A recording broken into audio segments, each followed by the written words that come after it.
Hello, Galaxy. I'm Chris Pirillo, and you're watching the Locker Gnome Daily Report, or TLDR for short. I just recorded my things that I love about Windows 11. I also recorded general Windows 11 thoughts. I don't know if you've watched those videos yet, but you should. So I'm giving a bit of a balance. I talked about the things I love. Now it's time to talk about the things that I don't love, potentially hate or dislike. And I admit, being a Windows user back in the day, I mean, we're talking like Windows 3.1 days, 3.11 days. That's how long I've been using Windows. I've been using PCs since before Windows really even existed, at least how we have viewed and interacted with Windows. I'm DOS, admittedly. I've gotten away from the command line. I know not many of you have, but I'm just giving you a little bit of perspective. I, at points in the past, have found myself at odds with the decisions that Microsoft has made with Windows. By and large, Windows 11 has not thrown me off in the same way, so I'm just going to put that in there before I dive into the things that I don't like about Windows 11. Because I got to say, the list of dislikes was pretty short compared to the list of likes. So by comparison, I feel that I'm largely happy with what Microsoft is doing, specifically with Windows 11, at least the first iteration of it now that it's dropped. I've got it running back here on an Intel PC. Go Intel, 11th gen Core i7 processor in there with Intel graphics, discrete and integrated. So it's full on Intel. Come on, you know I had to do that. Disclosure, I work for Intel. So when I use an operating system, I'm looking for, how many times I get annoyed. Like, how many times it gets in my way. And I use a lot of different operating systems. Like, at any given time during live stream on Twitch, I'm broadcasting this particular recording right now on Twitch. You can join me every night at 6 p.m. Pacific. That's where the community is. I'm using Android, iOS, Windows, Mac OS. And I don't necessarily find any one platform more intuitive than the other. I know some people will say, well, Windows is not intuitive. I don't know about that. You just have to use it as it was designed. And so I try to judge any platform on its merits. And I look for things that would just get in my way and take me out of the experience of using any particular platform. So one of the things that I very much dislike is I can't seemingly, and feel free to point out where I can do this, disable recommended in the start menu. Maybe it's buried somewhere. Maybe I haven't found it, but I don't want that there. To me, it's a waste of space. And maybe it'll become more helpful the more and more I use Windows, and maybe it'll be helpful for most, but I feel that I would be better served with information widgets down there. I would rather have, much like the Windows 10 start menu, which needed work, but I like the fact that I could have a weather widget and potentially my favorite news widget. Like, for example, this is not exactly something I dislike, but, I pinned a Star Wars news widget. I mean, I would love to have that widget embedded right there in the start menu, because I would love to see Star Wars every time I open that menu. Who wouldn't? Okay, maybe you wouldn't, but I would. So the recommendations, I'm not thrilled about it. It's probably going to be cleared for me, and hopefully they'll offer more start menu customizations over the course of the next few months or years. I know they're already working on alternatives out there. Stardock, a long-standing company, I believe has created, is it Start 11 as a start menu alternative? A shout out to Brad, who I've known from the early days of Locker Gnome. They're still plugging away out there with Stardock. But I'm not probably going to install that. I'm just going to stick with the defaults, if only because it may be easier to manage. Another thing that I very much dislike and or hate is that the design changes didn't go far enough for me. And I appreciate the way they're going.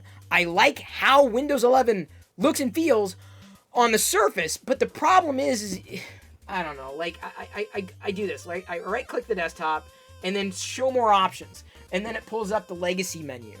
And so many apps have the legacy menu, and the highlight just seems really skinny, super skinny. It seems like it's completely out of place, and I don't like that. And I know they're doing it for legacy reasons, but I don't like that. I wish I had an option in Windows to turn off legacy mode. Seriously, I would do it in a heartbeat. Turn off legacy mode. go to just new mode, and maybe they'll do that. Maybe they'll turn that on at some. I don't care if I can't run every app that's available for Windows. I don't care. Let the app developers update. Let them do it. If I can get along with Windows and just have a clean experience, top to bottom, modern all the way, I'd be happy. So my feeling is, though I know this is just the beginning, the design changes didn't go far enough for me for a first iteration. I'm sure for some they went too far, but either way, I want more design changes. I want a completely modern top to bottom, looking like Windows 11, not every version of Windows seemingly ever released back to Windows 95 days. I don't like the floater padding when you move a window, and I know it's been explained, but like when you move a window, you get this, like, you get a padding like at the top, bottom, and the right, and the right, I'm sorry, not top, the right and left, and I think that means, or you're indicated that you can move it into different places or something. It's unintelligible to me, and maybe you can explain it, maybe that'll make me feel better, but it feels, I don't know, it doesn't feel fleshed out. It doesn't feel intuitive. Even if you explained it to me, I'm not sure if I would like that. I don't know why they did it. I'm trying to grab the window there. I already know I can grab the window, but what does that incongruent padding mean? It just feels jarring. It feels out of place. It feels like they're not done with that part yet. So I don't happen to I like that. Let me see if I can be precise with my finger taps. I need bigger buttons, apparently, with the touch interface. I feel they've done a pretty good job, though, finding a balance between touch interface and... this is something I like. Sorry, not something I don't like. I'm throwing a bonus in, but I feel they struck a balance between using the touchpad, mouse cursor, and a touch interface in the Windows 11 experience. It feels about the right size. The user interface, the elements, at least with the new stuff. Another thing I don't like is that the new features now, they're only planning on releasing once a year.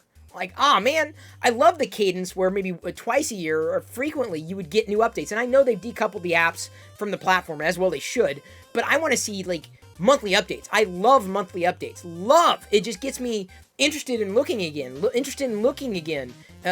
Did I say that twice? Interested in playing with it again. Interested in immersing myself, and I want more frequent updates. I'm like, oh, well, let me try that. Oh, once a year?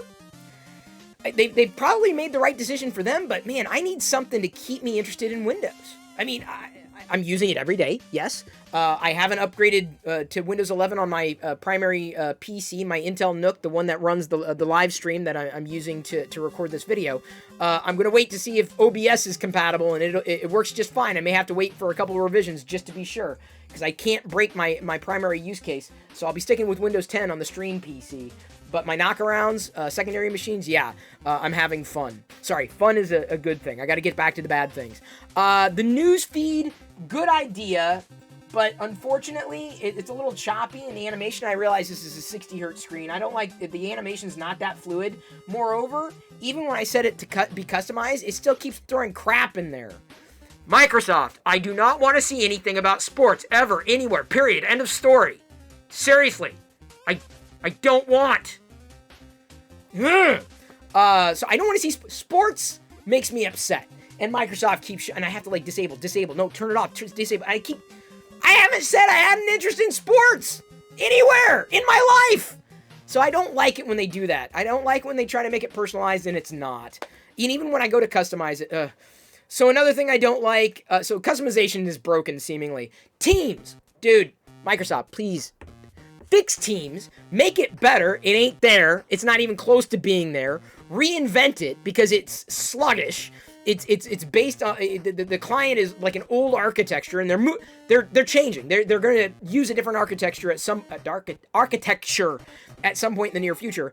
But Teams integration, no. I don't think anybody I know is going to join Teams or join me on Teams. They're not. They're not going to move from the current platforms we're using. Microsoft's not adding anything. It's just another client to communicate with. I cannot see myself using it. I cannot see myself using Teams beyond when I need to use it. And I certainly can't see people switching, even with it on by default. It's like the #1 search term on Bing is still Google. It's good to have Bing. It's good to have an alternative, but know your audience. Gestures have been hit or miss.